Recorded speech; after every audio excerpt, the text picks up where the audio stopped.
Wala ka ng katuturan, Bokbok Jarrett, na laos na kayo ni Abby dahil kay Auntie Claire. Correct. Kaya pala na-reject ng PCO si Coach Jarrett. Bugok eh. Mataas yung ano, mataas lang sa ano, mag-people power na raw. Tanga-tanga mo. Yung mga nagsabing hindi nagbalikan ng mga adik nung nagbakasyon ako sa Bulacan. Yung nawala nung panahon ni Digong, biglang nakita ko na naman. Ayan. Mula noong si Coach Jarrett bumaliktad, ayaw ko na. Sa kanya, kahit ang bansa natin walang naiwanan na tayo sa ibang bansa ngayon. Si Bokbok, puro tawa-tawa lang, Tatay Badong, okay. Mahina talaga utak niya. Touch niyo po kay Aimee at Villar, parang traidor. Traidor talaga sila sa alyansa. Kasi nagpa-endorse eh. Di ba? Ano pa ba itatawag niya doon? Traidor sila sa alyansa. Hindi naman ako traidor sa inyo. Mga alyansa kayo. Alam niyo po, mga politiko yung mga yan. Kaya po sila nagpa-endorse kay BP Sara dahil matatalo na sila. Nag-jump na po sila ng ship dahil palubog na yung barko ni Marcos. Di ba? Pero, boboto nyo po ba? Di pa ako sure. Ako po, sa totoo po, hindi ko po iboboto si Aimee dahil ayaw ko sa Marcos na talaga eh. Pero sa Villar, boboto ko. Dahil pag nanalo yung dalawang yan, dagdag boto po kay, tandaan po ninyo, kaya tayo mag-straight. Ito po real talk tayo. Kaya tayo mag-straight para ma-prevent na nakita nyo naman, para ma-prevent po si BP Sara na matanggal sa pagiging vice president. Kasi na-impeach na siya, tapos ngayon, isasalang siya sa impeachment court. Tatanggalin siya sa pagka-vice president. Hindi lang po yun yung masakit. Tatanggalin na siya, hindi pa siya pwedeng makatakbo. Sino po pinuno ng Senado? Si Chis Escudero. Ngayon, pag nanalo po sila, pag marami pong nanalo nakakampi si Marcos, yari tayo dyan. Kaya talagang dapat pinag-iisipan natin yung diskarte ni BP Sara eh. Diba? Yun po yun eh. Kasi konti na lang mananalo. Hindi naman po si BP Sara nag-endorse para tanggalin yung mga... Iboto po natin yung 10 natin, straight na tayo dyan, tapos pag-isipan natin yung dalawa. Yun lang po ang masasabi ko sa inyo. Sorry sir, no Villar pa rin. Hindi ko naman po kayo pinipilit. Ang sabi ko nga, iboto natin yung 10 natin, pero pag-isipan natin. Kasi para kay Inday to. At si Inday po, pag nailigtas natin si Inday, actually, hindi po natin si Inday ang nililigtas natin. Ang nililigtas talaga natin, ay yung bansang Pilipinas. Kasi pag hindi po napatakbo si Inday, wala talaga. Badong, wala pag-asa si Inday mo. O, di wala. Nagbabasa ka ba ng mga dyaryo? Kawawa ka naman. Nakikinig ka kasi kay Gadon eh. Sabi ni Gadon na wala raw tao yung mga Duterte. Pag si Gadon pinakinggan mo, talaga walang pag-asa si Inday namin. Tanong, nanalo na ba si Gadon? Talunan.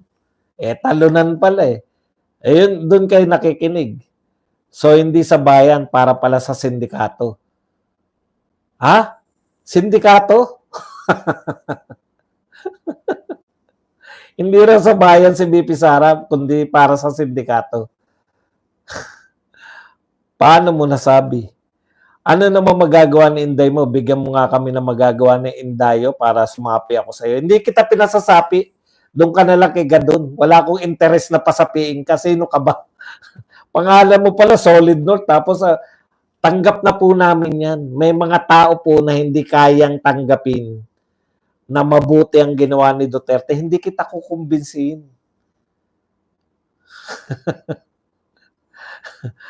Matatanda na po kayo. Ang sinasabi namin, eto ang katotohanan. Bakit kita kukumbinsi? Bakit pinapautang pa din si BBM kung napakalaki na ng utang? Alam mo, Lani Keremit, 'di ba? Ang daming pumapasok na pera, 'di ba? Ni kay BBM. Basta po nakakabayad ka pa ng utang. Hindi po, alam niyo po yung mga nagpapautang, basta po nakakabayad pa kayo ng utang, pautangin kayo. Ano pakialam nila kung saan nyo kinuha yan?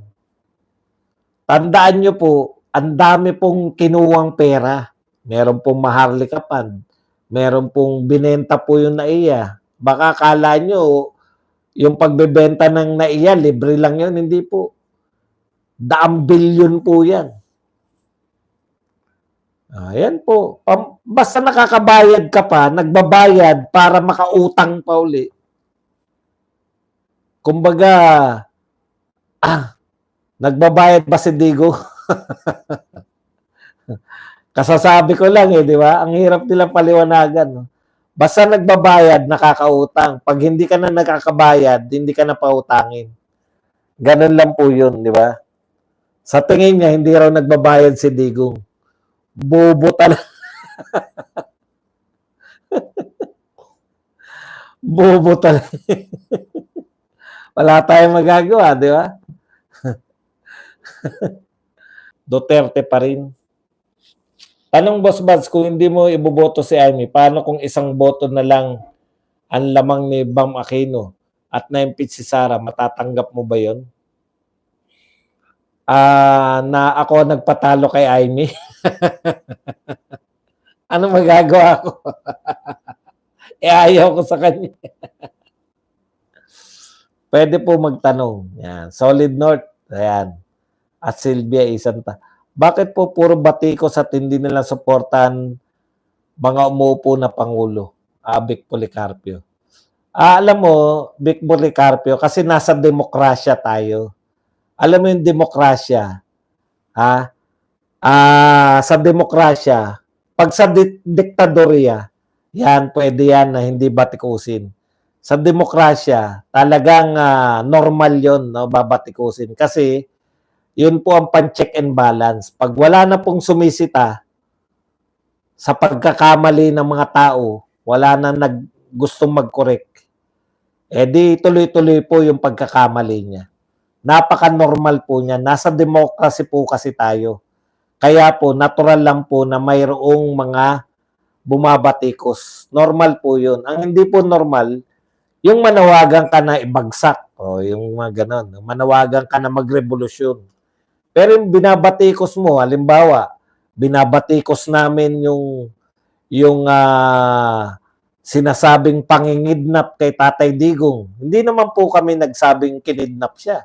Mga abogado po ang nagsasabing kinidnap siya.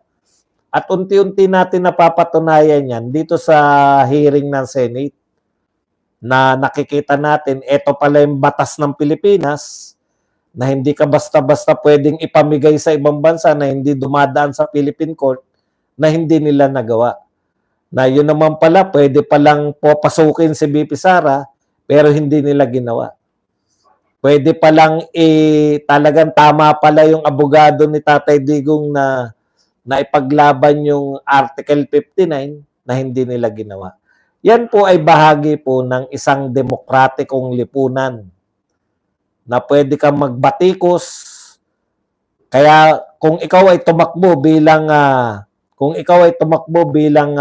isang anong tawag diyan, politiko at nanalo ka, alam mo dapat na open ka sa pagbatikos. Ang Supreme Court nga nagsabi no na dapat hindi balat sibuyas. Kaya nga natatawa ako rito kay Solid North. Kasi pinantatakot niya na ako raw ay naka-record. Sir Badong, tanong ko lang po, natalo na ba ni Kiko si Marroa sa pagiging most colorful politician ng Pilipinas? Salamat po in advance. Sa akin, oo, kasi ang dami niyang bintang. Nadaya siya. Nadaya sila. Nadaya ka ni Bips. Colorful masyado kasi gusto niyang pag-usapan siya pero 'pag pinag-usapan umaangal. Yeah. Boss, recommended mo na party list. Yung mga party list po ng Duterte. Nariyan po yung Duterte Youth, nariyan po yung Ipanaw, nariyan po yung PPP. Buti if not to drugs come from them, killing the small time to hide the big timer. Sino naman po ang sinabi niyong hide yung big timer? Kasi po, ang pagkakaalam po namin, may nakulong po senador sa laban sa droga, di ba? Ayan po, kilala natin yan, si Laila de Lima. Ngayon, kung sasabihin nyo na small time pa rin si Laila de Lima, pangatlo po ang senador sa pinakamataas na tungkulin. Iboboto ko rin si Kiko pag sinalo niya yung durian galing sa puno. Follow-up tanong, Boss Buds, alam natin maraming sakripisyo si Tatay Digong. Bakit hindi natin dapat isakripisyo ang boto natin para kay Aimee para siguradong hindi ma-impeach si Sara? Hindi ko po sinasabing wag niyo iboto si Aimee. In fact, sinasabi ko po na pag nanalo si Aimee, tsak yan, boboto yan para kay BP Sara. Hindi ko lang talaga maatin. 11 po, iboboto ko pero hindi po si Aimee.